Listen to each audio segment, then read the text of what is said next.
that we often are here, right, in this like 2D digital world, and a lot of times we're kind of like spinning the wheels in our head, you know, looking at charts, doing all these things. When you get to sit down at a table across from someone who experiences that same reality very often, it can really bring a lot of peace and a lot of reassurance to your life, and a lot of just like, oh man, you too, you know, like you're feeling that too, you're going through that too. I just saw this happen at this last meetup we had here in Southern California. You know, the fact that like there were several people that I'd never seen before, didn't know who they were, you know, they self-proclaimed like lurker kind of people, you know, they're like, hey, I know you, but you don't know me. And you know, I was thanked profusely because they're like, I don't have anyone else to talk to about this, you know, like I don't, there's no one, none of my friends or family group are in this space. So to be able to come to a real in-person place and meet with people and talk to people is just, it can be that alone can be therapy for people. So that is that's why you're going to see me do what I do. I love it. I love hanging out with people in real life. It's the best. I've gotten to hang out with most of you. That's awesome. A couple of you. I At least know. three. I just saw Yeah. you. Yeah. That's great. Yeah, I was going to say I was excited that there are some folks on here that I have not been on stream with, but yeah, that's stream. We've gotten to get there quite a few times. But yeah, it's I mean, love to hear some of y'all's thoughts on health and wellness, because I echo SJ's. I literally was going to take basically the exact same angle. Like I love meetups and in-person kind of events. You know, like I've been doing them a long time, and I find that whatever sort of self-reinforcement we can do makes a big difference. So if anybody else has any other thoughts, I will gladly take a side note here. Yeah, I agree. I think especially the meeting up in person is very helpful, making the whole thing real, because to like family and friends, like SJ is saying, it's kind of we're in an esoteric type world. People don't really understand, you know, PulseChain, what is it all? And there's like, you know, this weird terminology we use. So to actually like meet people that are like, you know, positive and having a good time, and you know, just like, hey, this isn't digital friends, they're actual human, I think human people, as far as I know. Yeah, that makes a big difference. I mean, as far as relationships and trust building goes in crypto, which is something that, like, you know, for something that everyone wants to act as if it's this like all on your own, you against the world kind of thing. I think that it's actually way more social. I mean, Richard's talked about this a bunch before. It's like I mean, everyone still has to click the button to run the program, you know. So there's a social element of it all too. So having some sort of in-person connection makes me feel whatever that feeling is a little bit better. I mean, I'm not saying I haven't met like straight up scammers in person and shaking their hands, because that has also taken place, you know, that has taken place too. But I do think that you build relationships over time with people, and I've been around crypto for a while, and the best ones have stuck around with me. Yeah, it's always really nice to meet people that are on the same path as you. You know, we're in crypto to better ourselves, better our relationship with money, better our relationship with our time, and yeah, it's nice to meet everybody. I'm Blockhead, but yeah, it's really important that we really talk about what health and wellness is, because a lot of people get distracted. A lot of people, they tend to veer off, and they sometimes neglect their own health, whether it be mental health or physical health. And it's really important for us to remind us, you know, as we're buying our time back, as we're setting up a better future, health and wellness should really be a big proponent into where our focus should be with that financial freedom. Yeah, I think I like that. I love. First of all, what other crypto community ever like does anything like this? You know, like we just had a PulseChain specific guided meditation. That's beautiful, right? Like I know no other community out there that marries so well the ideas of being mentally healthy and knowing that that is a huge factor and a huge key to being wealthily healthy. You know what I mean? Like in order to be of sound mind when everything goes to the moon and you're experiencing euphoria, right? Like I can imagine, as I'm hoping to experience in this bull run, right? Like if you're not already grounded, and if you're not already doing something to ensure that your mental health and mental stability is there, I feel like it's going to be, you may have a hard time in the future, once you've got lots of dollars or coins. Hi, everyone. Life is short. Oh. Life. I haven't met everyone here. Wild SJ, I met you, and pleasure to meet everyone else here. Life is super short, and I'm all about positivity from day one. And so many people I've onboarded in the past couple of years, and a handful super negative. And money comes and goes, guys. If you guys are only concerned about mad gains, guess what? Reality check. Life is a lot more important. There's a lot more up to stake. This is just a short time that we're here.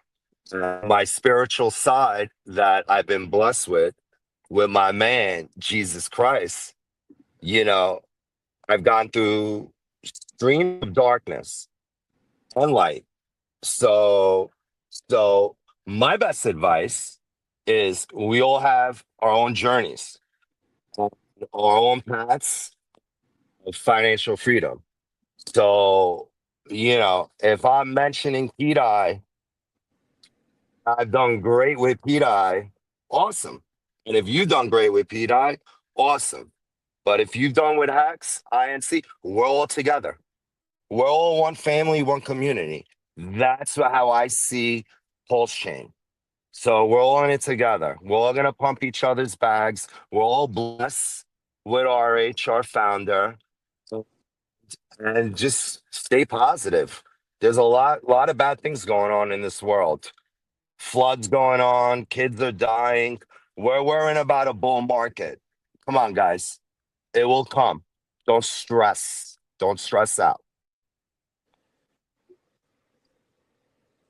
Yeah, I like too what the community aspect. There really is. I haven't seen another crypto community like this, so I do think it is very special. And one of the inspirations when I was doing the guided imagery thing was I was reading this book. I'm sure a lot of you read it. It's called Start With Why. It's an older book, but it basically is finding why you're doing what you're doing, not just doing what you're doing. And I see that a lot in the community is there's a lot of connection with not like, hey, there's this great coin. It's the ideals behind it.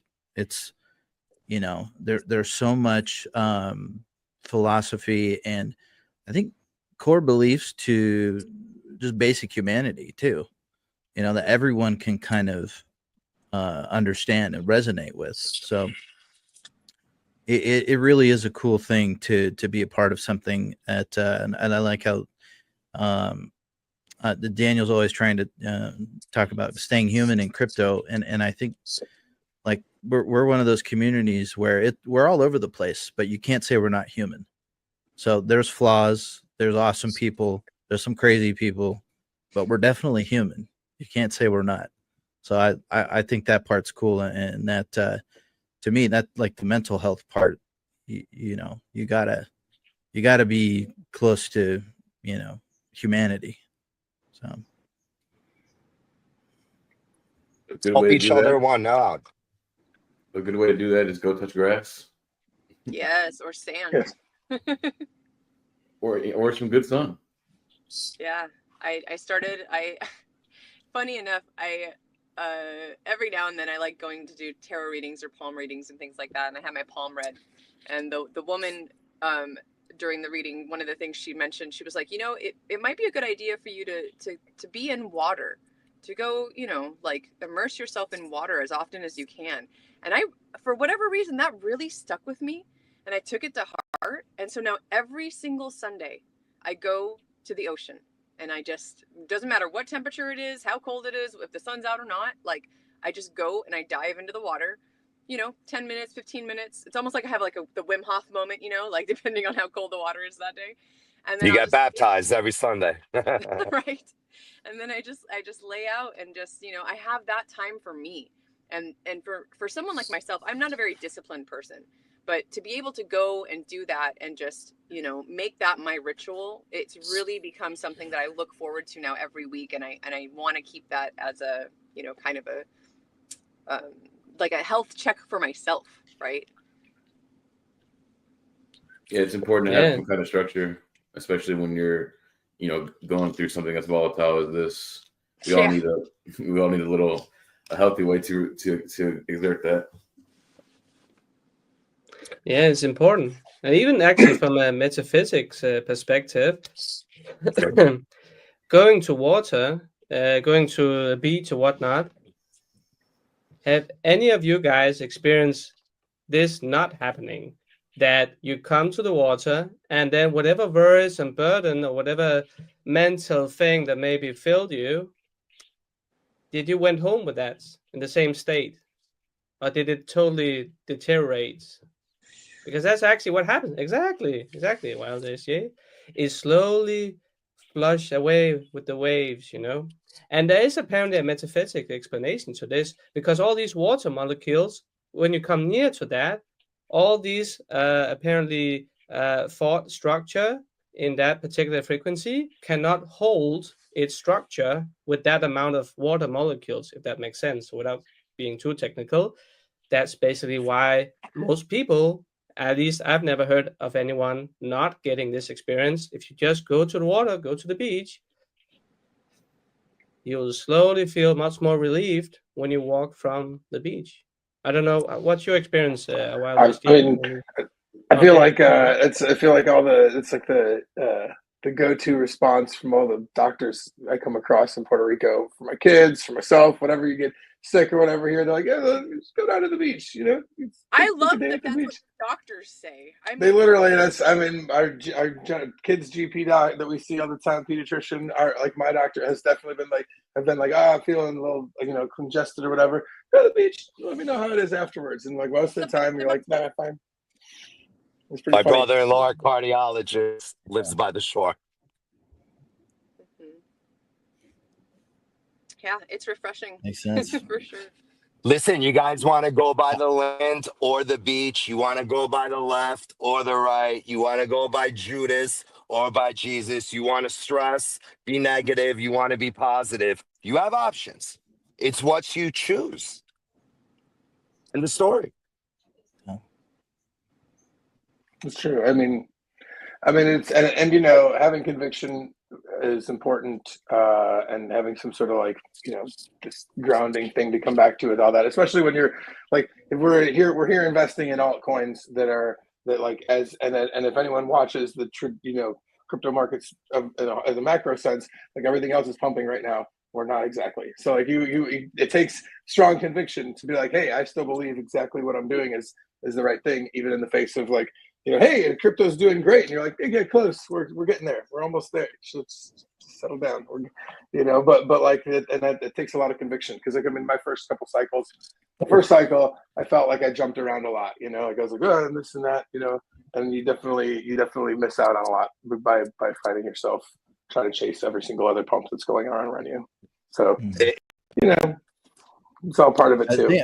I think our brain, in crypto, your brain's kind of like that. You jump around. Like our brains are like we're on, you know, a hamster on a wheel. We just keep spinning, and you know, just add to the whole going to the beach ocean thing. Is I think what happens is this is why I actually live close to the ocean, so I can do this. Is just by being close, just by seeing the water and the waves, you are shutting down, not totally sometimes, but you are shutting down part of the hamster wheel, and you are experiencing life in a non-cognitive way. You know, like there's your body you're smelling different things, you know, visually you're obviously being stimulated with something different than you're looking at every day. You know, you hear the sounds, whatever other senses are in the mystery of the human being. But that's I think that's one of the keys of being in crypto, is making sure you have other things that you do that get you out hamster wheel crypto brain, Yeah. of what's going on my portfolio. Do I need to trade? What do I need to do? And yeah, very, very grounding. So I like third or fourth emotion of the ocean there. Motion of the ocean. Yes. Yeah, I don't think negative vibes can really affect you underwater, right? Unless they're sharks. Well, that's why they do. That's just nature at that point. But yeah, it's just like that. The baptisms, you can't really get affected by negativity underwater. So the water is very grounding. Also, drinking water is a big deal too.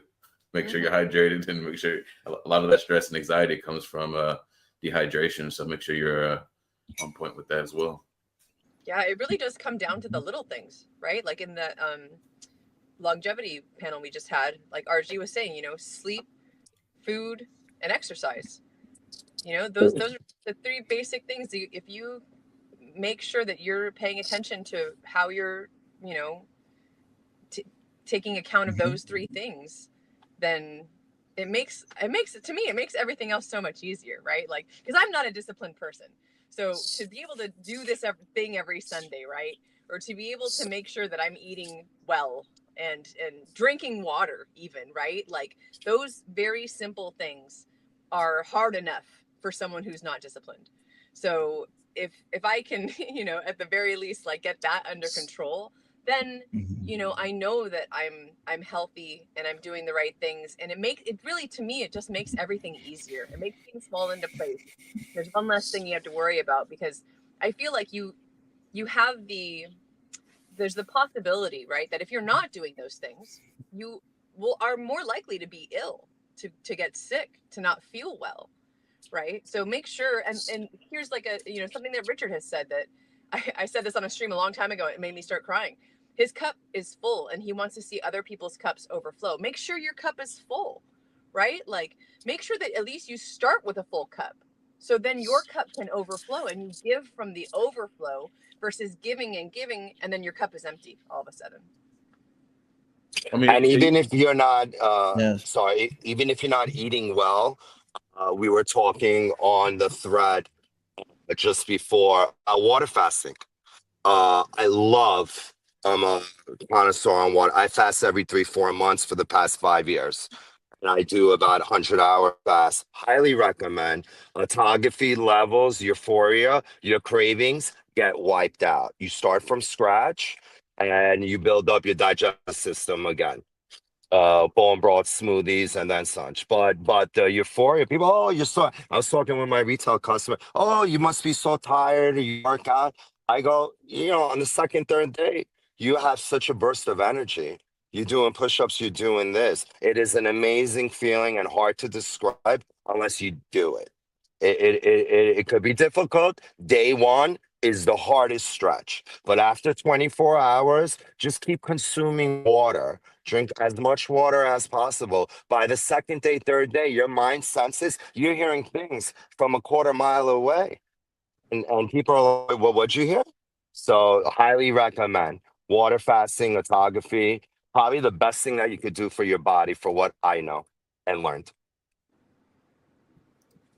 Even though I did like how Aubrey de Grey talked about, like, again, every person is his own physician, and it's important to try to get in tune with yourself, right? To find out what works best for you, right? And like you said, like the hurl is very much a mental thing, right? Just get started with whatever it is, and if you're unsure, just test it. You can always change. One of the tools I actually made in the book I have, the Crypto People's Health Playbook that I use with my clients and so on, was actually this I call the inner courtroom. Funny enough with the case, right? But if you change the judgmental, the word, it's a mental judge. You judge yourself all the time. So what I did, I created like 3 categories: red, yellow, and green. Evidence. You are your own judge, but you're also your own defender, right? You try Worst critic. Yeah, worst critic. And you are on trial. And you're trying to beat your own judge, which can be harsh, right? So the main point is just that I put these different categories to again, a lot of this is about awareness. You can't change of things that you're not aware of. So there's a lot of these invisible enemies in crypto in particular. I mean, why wouldn't they, right? Everywhere. You're on your own. You don't trust anyone. You maybe don't meet people like you do here, and some of you guys already met in real person. So how are you going to know, right? So it can take some time and some practice. So I'm just saying that just start somewhere, because it can be a little bit overwhelming, and you can also do this and blah blah blah. Yeah, I mean, I think sure. that's like, I mean, I think that's part of what Richard was getting at with his like workout daily workout challenge that he made is, and like some people are given the detractors were like, a 3-minute workout's pretty hilarious, and you're like, yeah man, just doing something matters. I get it that it seems silly, but like for a lot of people that's like the push that they needed to actually do even a 2-minute 1-minute work, whatever. You just get off their ass and do some squats. Once you work out that price chart, bro, that's what they were thinking. Pump it. No, I think it did. I think it did inspire a lot of people, though. I think I've seen people be posting, "Hey, doing the RH workout. Hey, doing this." I mean, it's easy to be like, "Oh yeah, why don't you talk more about how the price is going to go up?" But it's like, dude, the guy's out there making a difference, no matter what he talks about out there. And yeah, it is an underrated thing. And he just tweeted us, so yay, congrats! Yay. Unfortunately, I'm blocked, but I got my tweet from my wife. Oh, well. There you go. It's okay. It happens. Stupid Peanut.